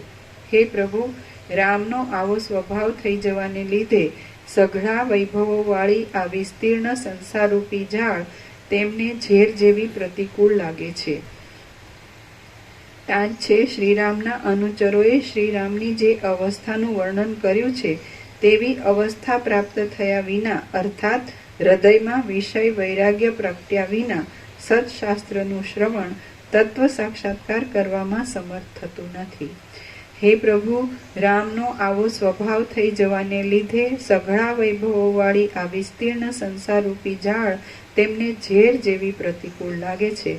આ પૃથ્વી ઉપર એવો મહાશય કોણ મળે કે જે રામને રાજ્ય સંબંધી યોગ વ્યવહારમાં નાખવાને સમર્થ થાય? જેમ સૂર્ય અંધારું મટાડીને જગતમાં પોતાના પ્રકાશકપણાને સફળ કરે છે તેમ એ મહાત્મા એ રામના મનમાં રહેલા સઘળા દુઃખદાયી મોહને મટાડીને કોણ પોતાના ઉપદેશકપણાને સફળ કરે? શ્રી યોગ વાસિષ્ઠ મહારામાયણમાં વૈરાગ્ય પ્રકરણનો રામની સ્થિતિ નામનો સર્ગ 10મો સમાપ્ત. સર્ગ 11મો. રામનું દશરથ રાજાએ કરેલું સાંત્વન. આ 11મા સર્ગમાં વિશ્વામિત્રની આજ્ઞાથી સભામાં આવેલા રામનું દશરથ રાજાએ આશ્વાસન કર્યાની તથા પીડા આદિનું કારણ પૂછ્યાની કથા કહેવામાં આવશે. વિશ્વામિત્ર બોલ્યા, હે મહાવિચક્ષણ અનુચરો, જો એમ હોય તો જેમ મૃગો પોતાના યુદ્ધપતિને લઈ આવે તેમ તમે તરત રઘુનંદન રામને અહીં લઈ આવો. રઘુપતિ રામને આજે મોહ થયો છે તે કોઈ જાતની આપત્તિઓથી કે કોઈ જાતના રોગથી થયો નથી, પણ તે વિવેક અને વૈરાગ્યને લીધે થયો છે. એ મોહ નથી પણ બોધ જ છે અને તેનું ઉત્તમ ફળ આવશે. રામ અહીં તરત આવે એટલે જેમ પવન પર્વત ઉપરના વાદળાને દૂર કરી નાખે છે તેમ અમે તેમના મોહને તરત જ દૂર કરી નાખીશું. મોહ યુક્તિપૂર્વક દૂર કરવામાં આવશે એટલે તે રામ અમારી પેઠે સર્વોત્તમ પદમાં વિશ્રાંતિ પામશે. પછી તે અમૃતપાન પામેલા પુરુષની પેઠે યથાર્થ સુખને, આનંદને, જ્ઞાન સંપન્નપણાને, વિશ્રાંતિને, તાપ રહિતપણાને, પુષ્ટપણાને અને શરીરમાં શુભ વર્ણપણાને પ્રાપ્ત થશે. આમ મનમાં પરિપૂર્ણ થઈને તે પોતાના કુળની ચાલી આવેલી વ્યવહારની પરંપરાને અખંડતાએ અનુસરશે. તે વ્યવહારમાં માનપાત્ર થશે અને વ્યવહાર કરતા છતાં પણ મહાધૈર્યવાન રહેશે. તે બંધ તથા મોક્ષના કાર્યકારણના જ્ઞાતા થશે. સુખ દુઃખની દશાથી રહિત થશે અને ઢેફામાં, પથરામાં તથા સોનામાં સમદ્રષ્ટિ રાખશે. મુનિવર વિશ્વામિત્રે આ પ્રમાણે કહ્યું એટલે દશરથ રાજાનું મન આનંદથી ભરાઈ ગયું અને તેમણે રામને બોલાવવા માટે ફરીવાર દૂતો ઉપર દૂતો મોકલ્યા. એટલી વારમાં જેમ ઉદયાચળમાંથી સૂર્ય ઉગે તેમ રામ પણ પિતાની પાસે આવવા માટે પોતાના આસન પરથી ઉઠ્યા. આમ તે કેટલાક સેવકો તથા પોતાના 2 ભાઈઓની સાથે ઇન્દ્રના સ્વર્ગ જેવી પોતાના પિતાની એ પવિત્ર સભામાં આવ્યા. રામે દૂરથી જ પોતાના પિતા દશરથ રાજાના દર્શન કર્યા. તે સમયે તે રાજા દેવતાઓના સમૂહથી વીંટાયેલા ઇન્દ્રની પેઠે રાજાઓના સમૂહથી વીંટાયેલા બેઠા હતા. વસિષ્ઠ તથા વિશ્વામિત્ર તેમને 2 પડખે બેઠા હતા અને મધુર વચનોથી તેમને રાજી કરતા હતા. સઘળા શાસ્ત્રોના અર્થને વિસ્તારનારો સમજુ મંત્રીઓનો સમૂહ તેમને શોભા આપી રહ્યો હતો. ત્યાં જાણે દેહધારી દિશાઓ ઊભી હોય તેમ સુંદર દાસીઓ હાથમાં સુંદર ચામરો લઈને તેમની યથાયોગ્ય સેવા કરતી હતી. ત્યાં દશરથ રાજાએ અને વસિષ્ઠ તથા વિશ્વામિત્ર આદિ લોકોએ પણ કાર્તિકેય સ્વામી જેવા રામને દૂરથી આવતા દીઠા. એ રામ સઘળાઓએ સેવવા યોગ્ય, ગંભીર, સ્ફુટ અને સત્વમય સ્થિતિવાળી શીતળતા વડે હિમાલયની પેઠે સંયુક્ત હતા. સત્વમય એટલે ધૈર્ય અને પશુ આદિ જીવો, શીતળતા તાપ મટાડી આહલાદકપણું અને ઠંડી.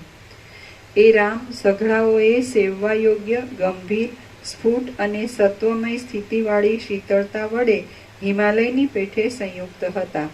એમનું શરીર સૌમ્ય, સમાન અંગવાળું, શુભ આકારવાળું, કમનીય અને ઉપશાંત હતું. એમનું મન વિનયથી ઉદાર હતું અને તે પરમ પુરુષાર્થના પાત્ર હતા.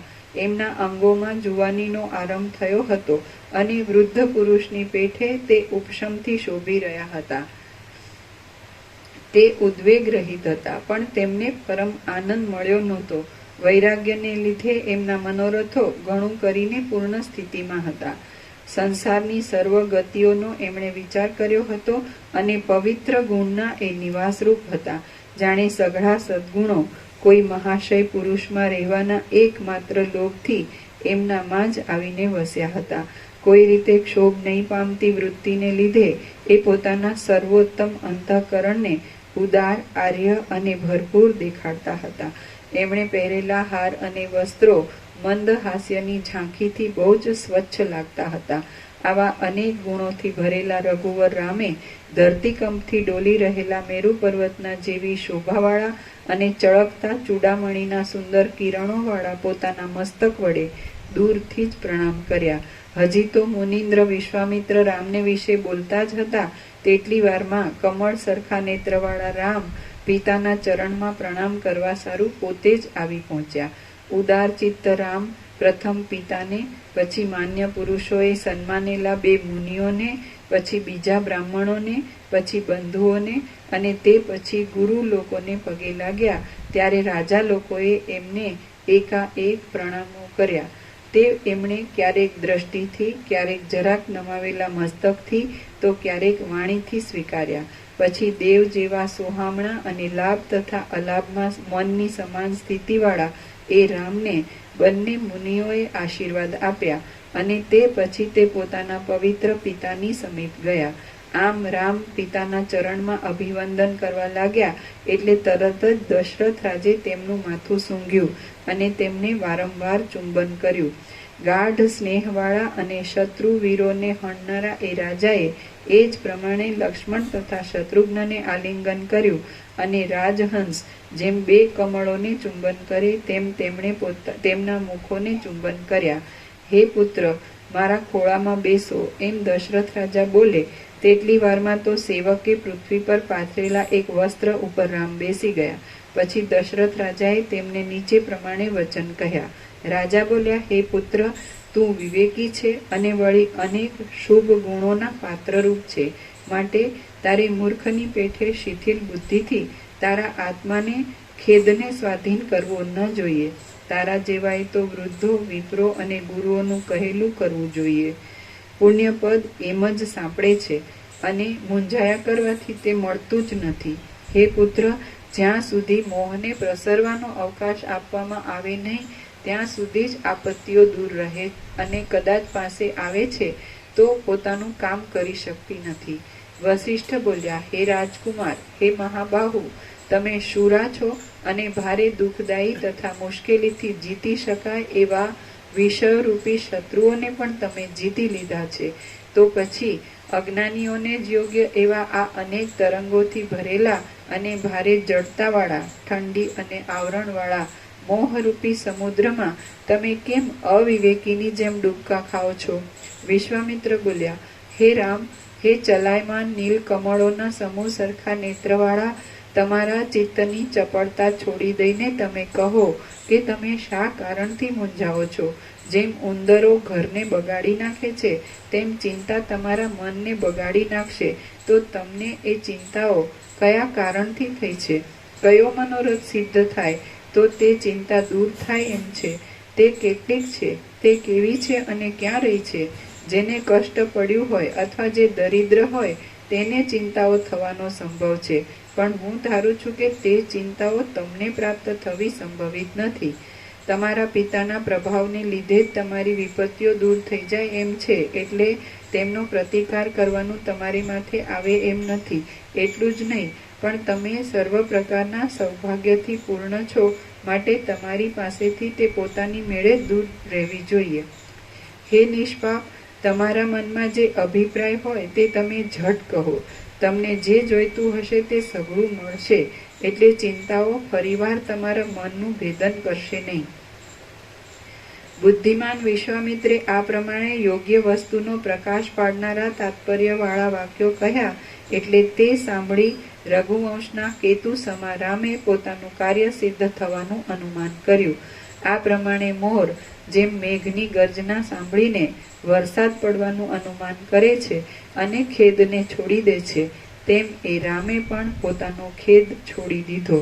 શ્રી યોગ વાસિષ્ઠ મહારામાયણમાં વૈરાગ્ય પ્રકરણનો રાઘવ સમાશ્વાસન નામનો સર્ગ 11મો સમાપ્ત. સર્ગ 12મો. ભોગની દુઃખરૂપતા, વિષયોની અસત્યતા અને સંપત્તિની અનર્થરૂપતા. આ 12મા સર્ગમાં ભોગનું દુઃખરૂપપણું, વિષયાદિનું અસત્યપણું અને સંપત્તિઓનું અનર્થરૂપપણું કહેવામાં આવશે. વાલ્મીકી બોલ્યા, મુનિવરે એ પ્રમાણે પૂછ્યું એટલે રામ આશ્વાસન પામ્યા અને તે જાણે પૂર્ણ અર્થના ભારથી જ ધીરે ચાલતું હોય એવું આ સુંદર વચન બોલ્યા. રામ બોલ્યા, હે ભગવાન, હું તો અજ્ઞાની છું, પણ આપે પૂછ્યું છે એટલે હું મારો સઘળો અનુભવ આપની આગળ કહું છું. મહાત્માના વચનનું ઉલ્લંઘન કોનાથી થાય? હું આ મારા પિતાના ઘરમાં જન્મ્યો. જન્મ પછી અનુક્રમે મોટો થયો. મોટો થયા પછી વિદ્યા ભણ્યા પછી ઘરમાં રહ્યો.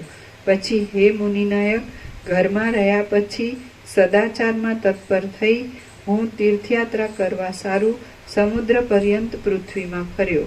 એટલા કાળમાં સંસાર ઉપરથી આસ્થા ઉઠાડી દે એવો વિવેક મારા મનમાં ઉત્પન્ન થયો.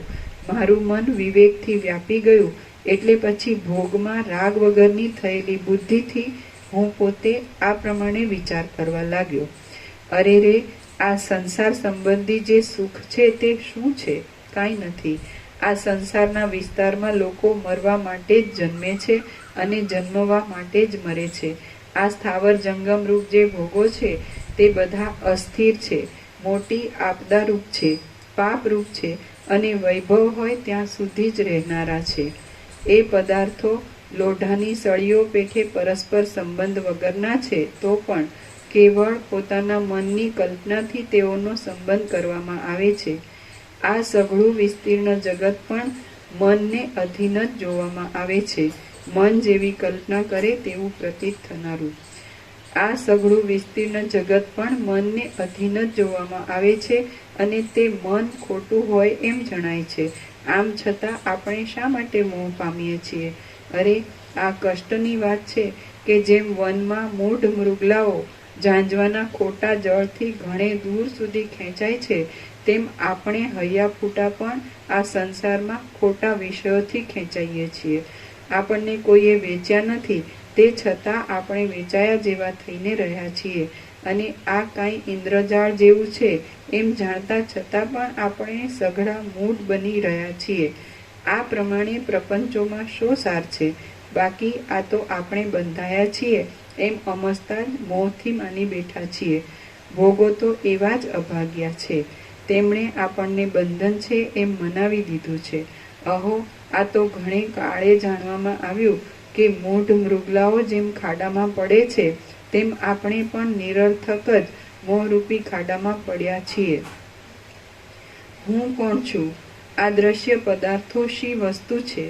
શા માટે તે આવેલા છે? મારે રાજ્યની અને ભોગોની સાથે શો સંબંધ છે? જે ખોટું છે તે ખોટું જ છે. ખોટાની સાથે કોઈને કાંઈ લાગતું વળગતું જ નથી. હે બ્રહ્મન, આ પ્રમાણે વિચાર કરતા કરતા જેમ વટે માર્ગુને નિર્જળ ભૂમિમાં અરુચિ થાય તેમ મને સઘળા પદાર્થોમાં અરુચિ થઈ છે. તો હે ભગવાન, હવે મને આપ કહેશો કે ઇન્દ્રજાળ જેવું આ જગત શા કારણથી ઉત્પન્ન થાય છે, શા કારણથી વધે છે અને શા કારણથી પાછું નાશ પામે છે? જગતમાં જન્મ, જરા, મરણ, સંપત્તિ અને વિપત્તિ આદિ અનેક અનર્થો વારંવાર પ્રકટ થાય છે, તિરોહિત થઈ જાય છે અને વળી પાછા વધે છે. જુઓ, પવન જેમ પહાડ ઉપરના વૃક્ષોને ઢીલા કરી નાખે છે તેમ એ સર્વ તુચ્છ ભોગોએ અમને જર્જરિત કરી નાખ્યા છે.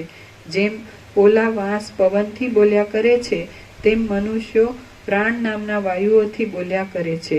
તેઓ જો કંઈ પુરુષાર્થ ન કરે તો તેમને વ્યર્થ અને જડ જેવા જ સમજવા જોઈએ. જેમ જૂનું ઝાડ પોતાની બખોલમાં રહેલા ઉગ્ર અગ્નિથી તપી જાય તેમ હું પણ આ દુઃખ શી રીતે ટળે એ ચિંતાથી તપી ગયો છું. જો કે મારું હૃદય સંસારના દુઃખોરૂપી પથરાઓથી પૂરાઈ ગયું છે તો પણ મારા સ્વજનો મારે માટે રોશે એવી બીકને લીધે હું આંસુ પાડીને રોતો નથી. હું આંસુ પાડ્યા વગર અંદરને અંદર રોયા કરું છું. તે છતાં સ્વજનોને ખેદ ન થાય એટલા માટે ઉપરથી કોઈ સમયે મુખ મલકાવું છું તથા બોલું ચાલું છું. આમ છતાં મારી તે હસવા તથા બોલવા આદિ વૃત્તિઓ કેવી રસરહિત છે એ વાતને કેવળ મારા હૃદયમાં રહેલો વિવેક જ જાણે છે. જેમ ધનવાન માણસ ધન જતું રહ્યા પછી દરિદ્રતા આવે ત્યારે આગલી દશાને સંભાળીને બહુ જ મૂંઝાયા કરે છે તેમ હું પણ પરમાનંદમાંથી ખસીને આ સંસારની ખટપટમાં આવી પડ્યો છું. માટે આગલી દશા સંભાળીને બહુ જ મૂંઝાયા કરું છું. આ રાજ્ય સંબંધી સંપત્તિઓ કેવળ ઠગારી જ છે. મનની વૃત્તિને મૂંઝાવી દેનારી છે, ગુણોના સમૂહને તોડનારી છે અને દુઃખના સમૂહને આપનારી છે. દરિદ્રતા આદિ ઉગ્ર વિપત્તિઓથી પીડાયેલા મનુષ્યને જેમ ઘણા છોકરા જણનારી સ્ત્રીઓવાળા ઘરો આનંદ આપતા નથી તેમ અનેક ચિંતાઓરૂપી ચકરીઓ ઉત્પન્ન કરનારા આ ધનો પણ મને આનંદ આપતા નથી. હે મુનિ, જેમ સાંકળોથી બંધાયેલા જંગલી હાથીને વિશાળ અને ભાંગી જાય એવા કાષ્ઠાદીથી ઢાંકેલા ખાડામાં પડવાને લીધે અનેક પ્રકારના દુઃખો તથા દુર્દશાઓ વેઠવા પડે છે અને તેનો વિચાર કરતા તેને મનમાં સુખ વળતું નથી, તેમ મને પણ વિશાળ અને ક્ષણભંગુર એવા દેહાદિકમાં પડવાના લીધે અનેક પ્રકારના દુઃખ તથા દુર્દશાઓ વેઠવા પડે છે અને તેના વિચાર કરતા મને મનમાં સુખ વળતું નથી. આ અજ્ઞાનરૂપી રાત્રિમાં લોકોના વિચારરૂપી નેત્રોની શક્તિ અપાર મોહરૂપી ભારે ઝાકળથી બંધ પડી ગઈ છે. તેમાં ભારે પહોંચેલા અને ખલ એવા સેંકડો વિષયરૂપી ચોરો સર્વદા ચારે બાજુથી વિવેકરૂપી મુખ્ય રત્નનું જ હરણ કરવામાં લાગી રહ્યા છે. તત્વવેત્તાઓ વિના બીજા કયા સુભટો તેમને યુદ્ધ કરીને મારવામાં સમર્થ છે? કોઈ પણ નથી, કારણ કે મોહરૂપી અંધારાનો નાશ કર્યા વિના તેમનો વધ થવાનો સંભવ નથી. શ્રી યોગ વાસિષ્ઠ મહારામાયણમાં વૈરાગ્ય પ્રકરણનો પ્રથમ પરિતાપ નામનો સર્ગ 12મો સમાપ્ત. સર્ગ 13મો લક્ષ્મીના દોષોનું વર્ણન. ઓમ ઓમ ઓમ. પ્રસાદ આપી દે.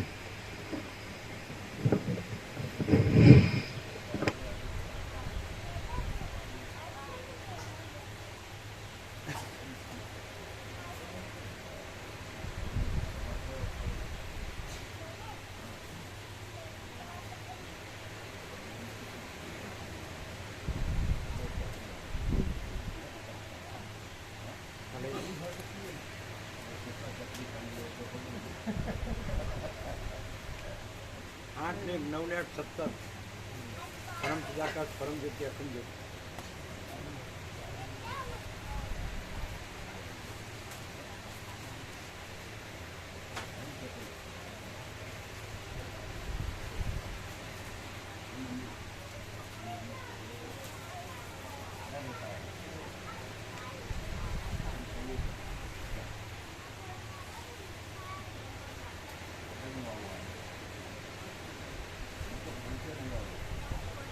વ્યાપકમાં મોકલ્યો એને જોઈ લો.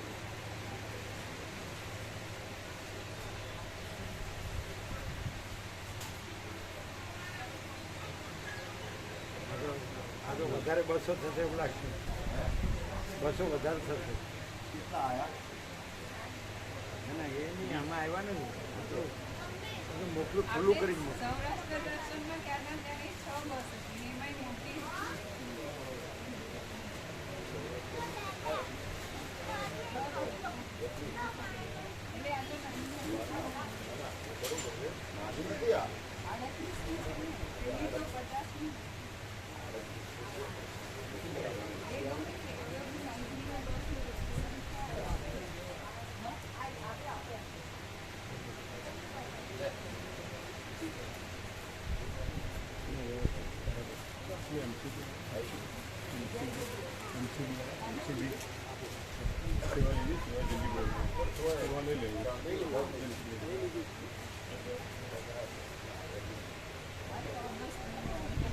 જનક ત્રિવેદી જય પ્રભુ.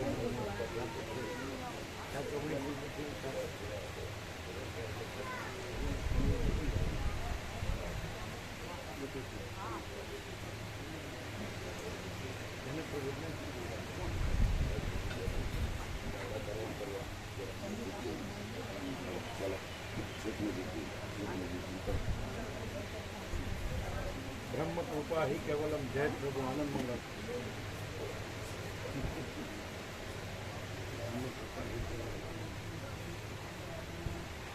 અમે કેટલા 3 જણા જાય.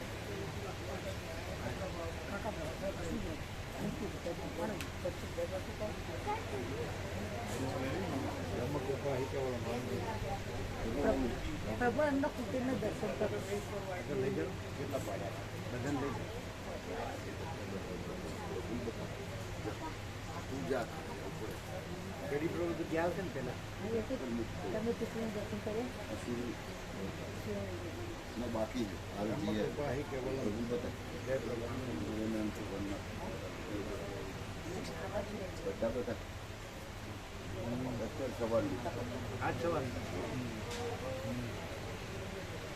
મસ્ત દિવ્યા લોકો ભગવાન બધું એને લઈ જાઓ એને કોટેના દર્શન અમે નીકળવાના સુરત કાપણીના શું કર્યા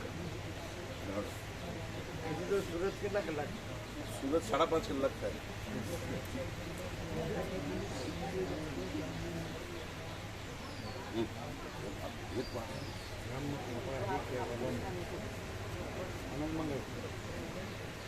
વાંચ્યું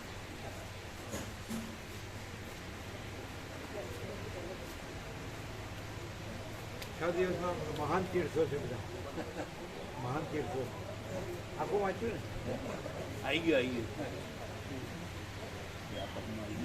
હા આવી ગયું વ્યાપકમાં તમારી તો ઇઝીલી બેબસ થઈ જાય તમારી ઇઝીલી બેબસ થઈ જાય હા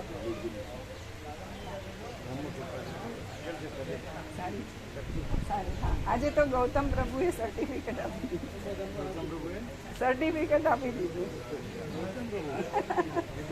એને જવાન પ્રભુ બે પ્રસાદ લેવા આવતા હતા ને તો અમે એમને બેને સાથે જોઈએ ને તો અમે એવું કહીએ જય જવાન જય કિસાન એમણે શું સર્ટિફિકેટ આપ્યું એ માતાજીમાં તાકાત આવી ગઈ છે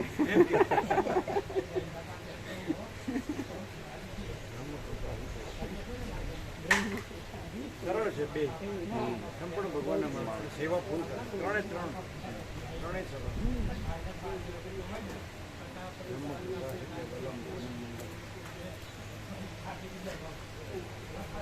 પિંકી મંદિર દેખાણા નહીં ફરવા ગયા કઈ બાજુ એક બહારના દેશની પ્રયાસ મને તો ખબર નથી વિદેશમાં એટલે ખાસ યાદ છે ને ક્યાં ક્યાં યુએસએ કે કેનેડા કે ઓસ્ટ્રેલિયા કે ઇંગ્લેન્ડ કેટલા દિવસ માટે એ 7 તારીખના ગયા અને 18 તારીખના આવવાના હતા બસ 10 દિવસ બપોરનો પ્રસાદ અને લઈ જવા આપશે ને પ્રસાદ હા હા અને આ બધાને કહેવાનું વધુ વધુ લાભ લે એ છે પછી રાત પૂર્ણિમા સુધી વધુ મળે 9 દિવસ 7 થી 18 11 દિવસ 11 દિવસ બ્રહ્મપુત્ર વાંચ્યું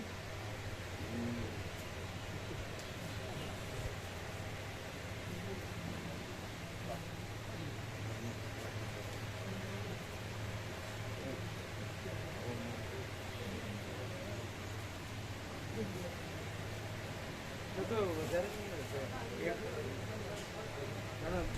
જતા અહીંયા જતો હોય ને નજીકમાં શું નામ છે યુરોપની ટૂર છે બેંકોક કેવું થાય છે એટલે બેંકોક પતાયા ઉપરથી નામ છે ને બેંકોક પતાયા છે થાઈલેન્ડ એ 10-11 દિવસની ટૂર બેંકોક પતાયા થાઈલેન્ડ 10-11 દિવસની કેટલા ગામ 11 દિવસમાં બેંકોક છે પતાયા થાઈલેન્ડ અને બીજું જોડે આવે એ એશિયન ખંડો કહેવાય એટલે કેટલા 8-10 ગામ હા 8-10 એમાં આઈલેન્ડ જેવાય છે ટાપુ નાના દેશો છે નાના દેશો એ લોકો લગભગ બુદ્ધને માને છે નહીં હા બધા બૌદ્ધ ભગવાનને માને પણ એ તો એ ક્યાં ગયા એ ખબર નથી ખબર નથી કાલ સવારે નીકળવાનું 27 ટિકિટ કેન્સલ થયું પ્લેન કેન્સલ થયું ને અમને 27માં આપ્યું 28 રાતે નીકળો આજે કઈ તારીખ છે આજે 20 તમે નીકળવાનું કઈ તારીખે 27 રાતે એટલે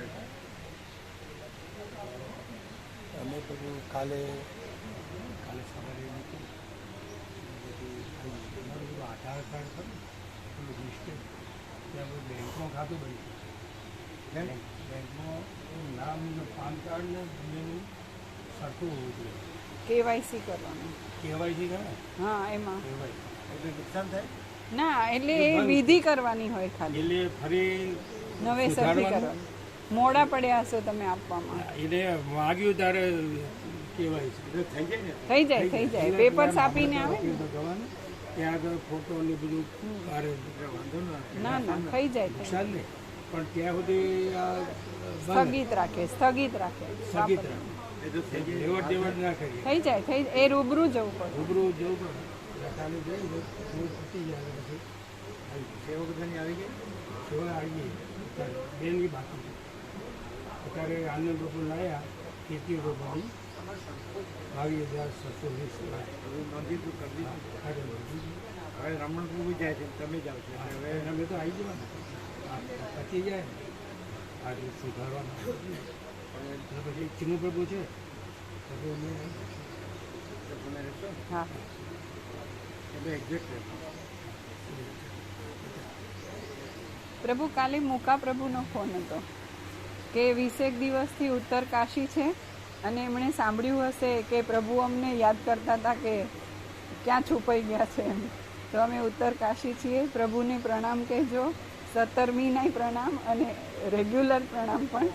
અને એક માતાજી છે ત્યાં એમને પ્રભુ વિશે એમણે કહ્યું હશે અને એક વિડીયો દેખાડ્યો હતો. તો એ માતાજીને બહુ જ આનંદ આવ્યો. તો એ હિન્દી ભાષી છે એટલે અમને કીધું કે તમે આણંદીના ને એવા બધા અમને ના સંન્યાસીની છે. પહેલાં સ્કૂલમાં ટીચર હતા પણ પછી એ ત્યાં વર્ષ ઉત્તર કાશીમાં અત્યારે એ સંન્યાસીની તરીકે રહે છે. પહેલાં સ્કૂલમાં ટીચર હતા એટલું બોલ્યા. ક્યાં હતા એ અમે પૂછ્યું નહીં. એ બાજુ હા હિન્દી ભાષી છે. અને પછી કે આણંદીનો અમે એક બતાવ્યો એમને પણ બધાએ આવે એવું અમને મોકલો એટલે અમે બધી લિંકને શેર કર્યું અને ભગવાનપુરના પણ મોકલ્યા અને એ માતાજીને અહીંયા દર્શન માટે લાવો એવું પણ કીધું. એટલે કે હા અને પૂછ્યું કે હજુ કેટલું રોકાવાના છો તો કે વરસાદ આવે ત્યાં સુધી ત્યાં જ છે.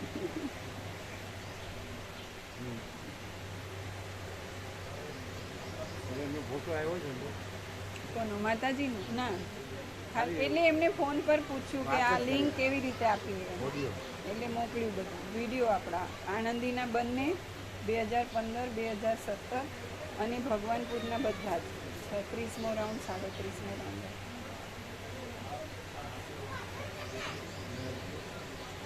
ભગવાનપુરમાં કયા રાઉન્ડ 36મો પૂરો થયો અને 37મો ત્યાં શરૂ થયો આખો છે બધું. પછી 38માંનું ક્યાં છે એ આપણે અહીં પૂર્ણ બ્રહ્મમાં એ એટલે જેટલા હિન્દીવાળા હતા ને હર્ષદ પ્રભુ મોકતા હતા 38મો અહીંયા પૂરો થયો અને 37મો ચાલુ હતો અને 38મો અહીં સ્ટાર્ટ 12મી સપ્ટેમ્બરે અહીંયા 38 આખો થયો 38મો આખો અહીં થયો 12મી સપ્ટેમ્બરે શરૂ થયો હતો 14મી મે 39 15મી મે 39.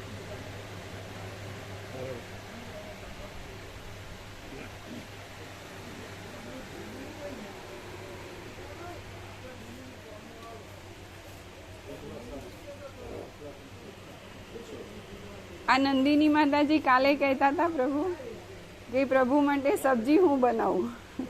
નંદિની માતાજી એમના મમ્મી કે પહેલાં શીખી જા તને આવડે છે તો કે ભગવાનપુરમાં હું હલાવતી હતી ને મને આવડે છે. ભાવ વ્યક્ત કરતા હતા.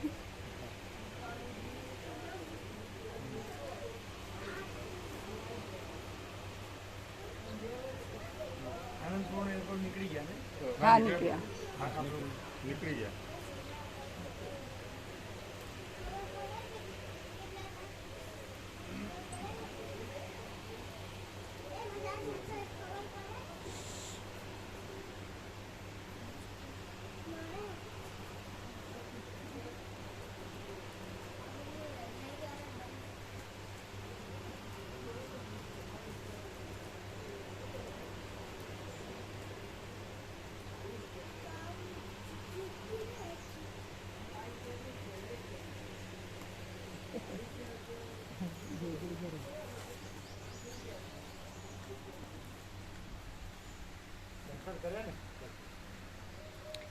નંદિની માતાજીએ કર્યા કાલે પૂછતા હતા.